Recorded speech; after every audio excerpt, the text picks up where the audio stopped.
नमस्कार, मी शनाया. पश्चिम बंगालच्या राजकारणात सध्या प्रचंड खळबळ माजली आहे. निकाल लागले, सत्ता बदलली, पण तरी देखील ममता बॅनर्जी ठामपणे उभ्या आहेत आणि स्पष्ट सांगतायत की मी राजीनामा देणार नाही, कारण मी हारलेच नाही. या एका वाक्याने संपूर्ण राजकीय वातावरण पेटलंय. कारण लोकशाहीत साधारणपणे काय होतं की निकाल लागतो, जनादेश स्पष्ट होतो आणि पराभूत सरकार सत्तेतनं बाजूला होतं. पण इथे चित्र पूर्णपणे वेगळं आहे. एका बाजूला आकडे सांगतात की तृणमूल काँग्रेसला मोठा पराभव पत्करावा लागलाय, तर दुसऱ्या बाजूला ममता बॅनर्जी या ठाम असा दावा करतायत की हा पराभव नसून एक नियोजित कट आहे. त्यामुळे निकाल लागल्यानंतर देखील पश्चिम बंगालमधील राजकीय वातावरण शांत होण्याऐवजी अधिकच तापलेलं पाहायला मिळतंय. या निकालानंतर 5 मे रोजी घेतलेल्या पत्रकार परिषदेत म्हणजेच कालच ममता बॅनर्जी यांनी सविस्तर भूमिका मांडली. त्या म्हणाल्यात की मी राजीनामा देणार नाही, कारण मी हरलेच नाही, मी राजभवनात जाणार नाही, हा प्रश्नच उद्भवत नाही. या विधानातनं स्पष्ट होतं की त्या निकाल सहजपणे स्वीकारण्याच्या मनस्थितीत नाहीत. त्यांनी पुढे असंही देखील सांगितलंय की आम्ही निवडणूक हरलो नाही, आम्हाला हरवण्याचा प्रयत्न करण्यात आलाय. अधिकृतरित्या आम्हाला हरवू शकतात, पण नैतिकदृष्ट्या आम्ही जिंकलो आहोत. हा दावा फक्त राजकीय भाषण नाही, तर हा थेट निवडणूक प्रक्रियेवर प्रश्नचिन्ह उभा करणार आहे. ममता बॅनर्जी यांनी निवडणूक आयोगावर देखील अत्यंत गंभीर आरोप केले आहेत. याआधी देखील अनेक पक्षांनी त्यांच्यावर गंभीर आरोप केलेले आहेत. त्यांच्या मते या संपूर्ण निवडणूक प्रक्रियेत आयोगाने निष्पक्ष भूमिका न घेता खलनायकाची भूमिका बजावली आहे. त्यांनी भाजपसोबत संगनमताचा आरोप करत म्हटलंय की संपूर्ण यंत्रणा वापरून तृणमूल काँग्रेसला लक्ष करण्यात आले. त्यांनी ईव्हीएम संदर्भात देखील प्रश्न उपस्थित केलेत. मतदानानंतर मशीनमध्ये 80 ते 90% चार्ज कसा राहतो? निवडणुकीच्या आधी कार्यकर्त्यांना अटक का करण्यात आली? IAS आणि IPS अधिकाऱ्यांचे मोठ्या प्रमाणावर बदल का करण्यात आले?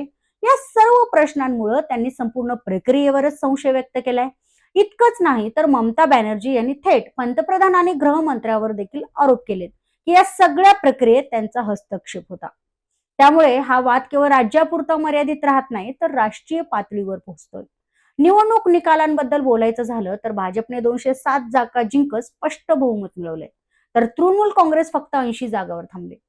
आणि सगळ्यात मोठा धक्का म्हणजे ममता बॅनर्जी यांचा स्वतःचा भवानीपूर मतदारसंघातनं झालेला पराभव. भाजपच्या सुवेंदू अधिकारी यांनी 15,000हून अधिक मताने त्यांना पराभूत केलंय. पण हा पराभव देखील ममता बॅनर्जी यांना मान्य करायला त्या तयार नाहीयेत, किंबहुना त्यांना मान्यच नाही.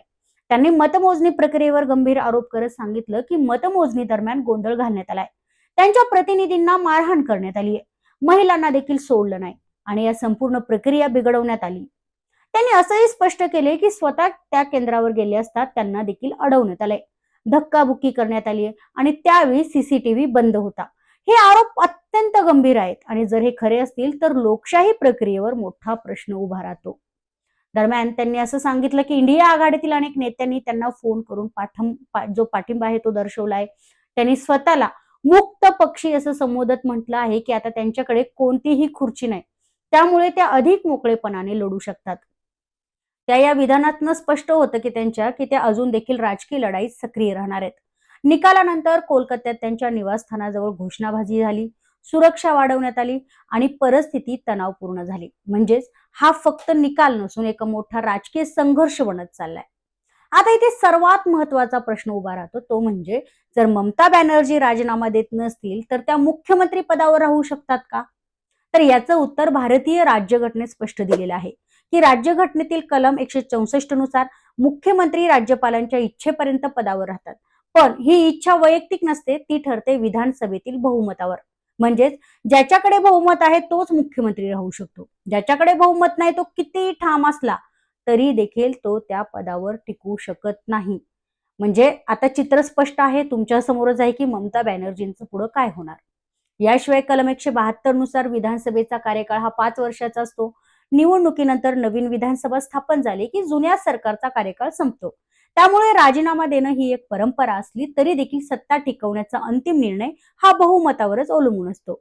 जर मुख्यमंत्री राजीनामा देत नसतील तरी देखील राज्यपाल बहुमत असलेल्या पक्षाला सरकार स्थापन करण्यासाठी आमंत्रित करू शकतात. गरज पडल्यास विद्यमान सरकार बरखास्त करण्याचाही अधिकार असतो. म्हणजेच ममता बॅनर्जी म्हणत असल्या की त्या राजीनामा देणार नाहीत, तरी देखील वास्तवात सत्ता टिकवण्यासाठी त्यांच्याकडे आवश्यक असं बहुमत नाही, हे स्पष्ट झालंय. त्यामुळे पुढे काय होऊ शकतं? तर त्यामध्ये पहिला सीन असा की भाजप बहुमताच्या आधारावर सरकार स्थापन करेल आणि नवीन मुख्यमंत्री शपथ घेतील. तर दुसरा सीन त्यामध्ये असा असू शकतो की ममता बॅनर्जी या निकालाविरोधात राजकीय आणि कदाचित न्यायालयीन देखील लढाई सुरू ठेवतील. तिसरा सीन असा असू शकतो की राज्यात तणाव वाढू शकतो, आंदोलनं होऊ शकतात आणि राजकीय वातावरण आणखीन तापू शकतं. पण शेवटी एक गोष्ट स्पष्ट आहे की लोकशाहीत भावना नाही, आकडे चालतात. आरोप नाही तर बहुमत ठरवतं की सत्ता कोणाची.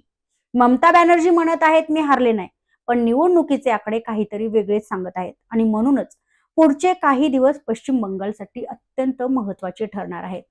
हा फक्त एका नेत्याचा प्रश्न नाही, हा आहे लोकशाही, संविधान आणि सत्तेच्या लढाईचा मोठा संघर्ष. या प्रक्रियेवर तुमचं काय मत आहे? या व्हिडिओबद्दल तुम्हाला काय वाटतं? कमेंट करून मला नक्की सांगा आणि हा व्हिडिओ आवडल्यास लाईक करा, शेअर करा आणि सबस्क्राईब करायला विसरू नका. धन्यवाद.